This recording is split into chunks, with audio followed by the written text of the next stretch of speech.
What I'd like to do, I'd like to share a little story here with you. It's a very tender story. It was sent to me by someone who sends me beautiful things in the mail.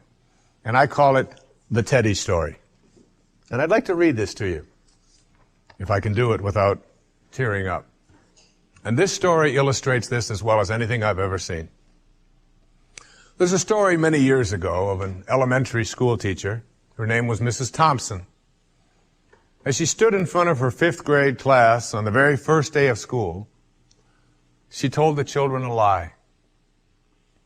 Like most teachers, she looked at her students and said that she loved them all the same.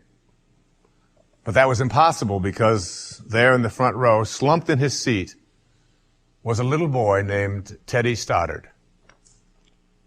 Mrs. Thompson had watched Teddy the year before and noticed that he didn't play well with the other children, that his clothes were messy and that he constantly needed a bath. Teddy could be unpleasant.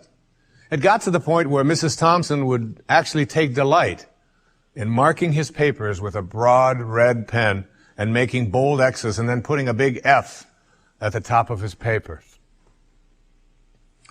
At the school where Mrs. Thompson taught, she was required to review each child's past records, and she put Teddy's off until last. However, when she reviewed his file, she was in for a surprise. Teddy's 1st grade teacher wrote, "Teddy is a bright child with a ready laugh. He does his work neatly and he has good manners. He's a joy to be around." His 2nd grade teacher wrote, "Teddy's an excellent student, well liked by his classmates. But he's troubled because his mother has a terminal illness and life at home must be a struggle." His 3rd grade teacher wrote, "His mother's death has been hard on him. He tries to do his best, but his father doesn't show much interest, and his home life will soon affect him if steps aren't taken."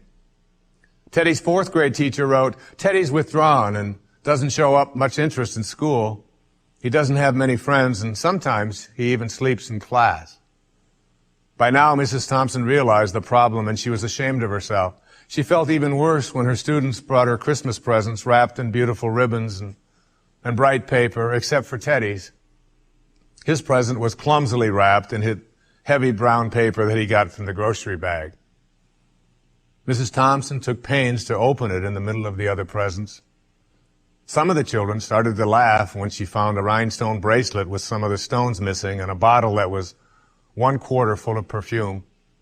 But she stifled her children's laughter when she exclaimed how pretty the bracelet was, putting it on and dabbing some of the perfume on her wrist. Teddy Stoddard stayed after school that day just long enough to say, "Mrs. Thompson, today you smell just like my mom used to." After the children left, she cried for at least an hour.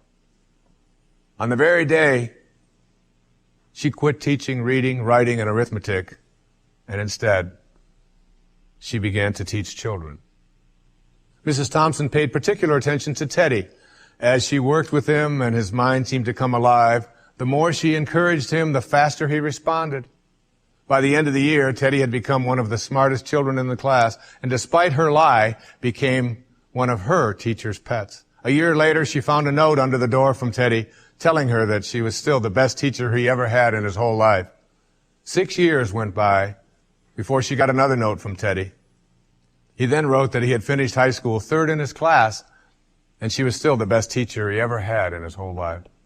4 years after that, she got another letter saying that while things had been tough at times, he stayed in school and stuck with it and would soon graduate from college with the highest of honors. He assured Mrs. Thompson that she was still the very best and favorite teacher he ever had in his whole life. Then 4 more years passed, and yet another letter came. This time he explained that after he got his bachelor's degree, he decided to go a little further. The letter explained that she was still the best and favorite teacher he ever had, but now his name was a little longer. The letter was signed Theodore F. Stoddard, M.D. But the story doesn't end there. You see, there was yet another letter that spring. Teddy said he'd met this girl and was going to be married.